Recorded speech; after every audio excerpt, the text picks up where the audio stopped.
Hello everyone, so let's talk about the number squish in Warlords of Draenor. So, as we all know, they changed the numbers up quite a bit for this expansion's content. Damage and HP were reduced quite a bit, but honestly, I think many of us have been surprised at how it turned out. The numbers that we have now are actually quite a bit higher than the Wrath of the Lich King numbers that were sort of hinted to us during the Warlords of Draenor blog posts and marketing and general chatter from the developers. Now this video is more just posing the question of, how did the number squish go and having a bit of a chat about it. So let me know if you have liked how the number squishes went and whether you think it should be higher or lower.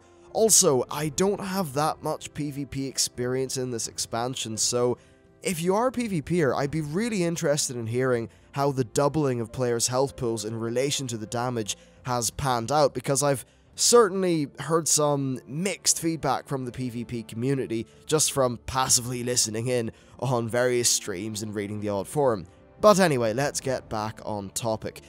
Now, personally, what I thought I wanted from the stat squish when I heard about it originally was Wrath of the Lich King style numbers. Now in Wrath we started off doing a few thousand DPS at the start of the expansion, and then by the very end of the expansion we were doing somewhere between, I think, 12 and 20,000 DPS. I remember doing about 12 on my Hunter and then seeing a Kripparrian video when he was doing 17, and then I really decided to up my game, and yeah, that's roughly where I'm getting that number from. It might be a bit wrong. Now that I've played Warlords of Draenor though, and more importantly, now that I've been raiding heroics properly, I actually still hold the position that I would have preferred numbers a little bit more similar to the start of Wrath of the Lich King, i.e. us doing just a few thousand DPS.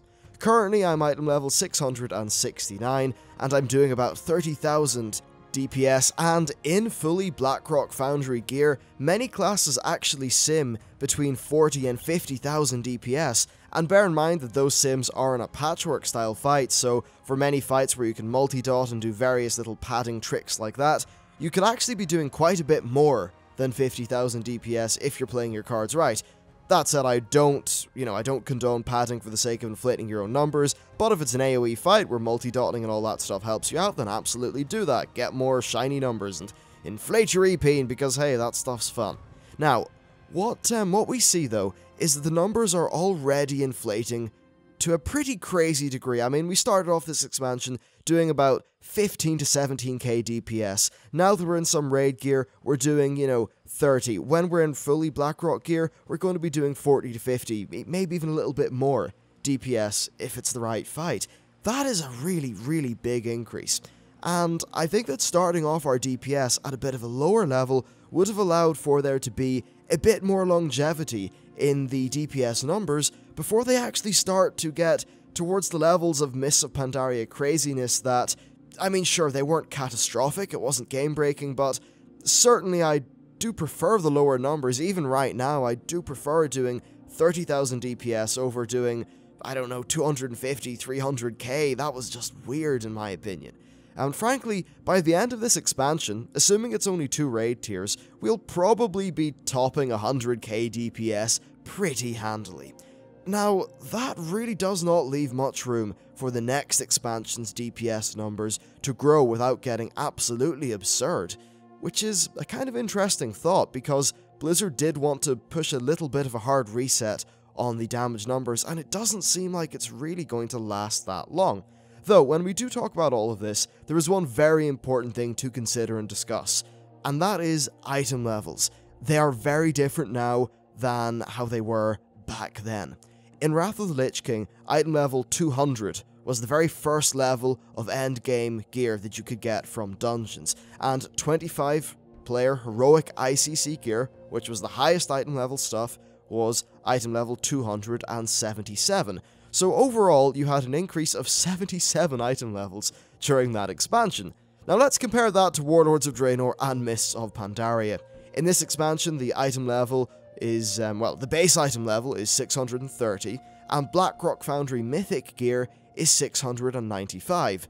That is an increase of 65 in the first tier of the expansion only, though of course, not everyone is going to get Blackrock Foundry Mythic gear, though Blackrock Foundry Mythic gear is available to heroic raiders via the garrison missions, so quite a lot of people would be getting a pretty high item level, and you also have to consider that Warforged factors into that, so it's actually 701, which is an even larger increase in item level. Now, in Mists of Pandaria, we started off at 463, and we ended up at 566. Though, with Warforged, that's 571, and with 2 levels of upgrades, that's 579. I won't count the additional 2 upgrade levels on top of the normal 2, because they were only really added to give 5.4 a little bit more longevity when I think Blizzard realized that Warlords of Draenor just wasn't going to come out on time. So overall in Mists, we had an increase of 116 item levels. Now if we compare all this to Wrath's increase of 77, the clear trend is that item levels increase quite a bit more. Now back in Mists during 5.4, characters were doing between 200 and 300k DPS and had between 5 and 600k health. Nowadays in WoD we've got 300k HP with raid buffs and stuff like that, and we're going to be doing 45,000-ish damage by the time we get some Blackrock Foundry gear. That's not too far away from the numbers at the start of Mists of Pandaria. I mean at the higher end of the start of Mists of Pandaria, which is a kind of funny thought, really. And as much as this all may seem, sort of doom and gloom about Blizzard not going hard enough with the Squish, there is one massive improvement to gameplay that we have seen, which is completely related to this increase in item levels, and that is that the improvement in your players or your character's power that we see with each item upgrade is actually far greater than it used to be. This is pretty obvious as item levels increase far more per tier than they previously did. I think this does make gear progression feel pretty good from tier to tier, and also because each tier seems to span a wider array of item levels, it does mean that gear progression within a tier also feels really great, especially when you get a big juicy weapon upgrade. Trust me, I was ecstatic when my bow finally dropped from Brackenspore after being stuck with a crappy 645. So there are totally benefits, really, to both ways. And then also, there are more difficulty levels going on now, and you've also got Warforged and things like that, so Blizzard do want to make the gear between different difficulty levels feel a little bit different. So overall, what can we derive from all of this? Well, honestly, there are positives and negatives to both sides. Having a small increase in item level from, difficulty level to difficulty level, from tier to tier, is great for longevity, and it's great for managing the numbers. And for many players, those smaller, just easier to read numbers are a lot more comfortable. Whereas the large increases in item level from tier to tier really do make gear upgrades feel really noticeable. However, there is one hidden bad part of that last point, about the, upgrades feeling really noticeable from tier to tier. If each gear upgrade matters a great deal, then it does emphasize the role of gear in a player's damage a little bit more than the player's actual skill, at least perhaps in relative to how some stuff used to be, and not really to a massive degree. But perhaps that's too much. It's hard to know, it's just a thought that sort of popped into my head when I was writing my notes for this video, but yeah, nowadays, gear in terms of your DPS does seem to matter a little bit more within a raid tier, and I wonder if that does have some sort of effect on player psyches and various things like that. It's hard to know, but I think there is a happy medium between all of this, and in my opinion, that happy medium would have been Blizzard starting off with lower numbers, i.e. early Wrath of the Lich King levels, where we are just doing a few thousand DPS, a handful of thousand of DPS, and then they could just keep their current style of increase in item levels from tier to tier, but perhaps just toned down from what Mists of Pandaria had.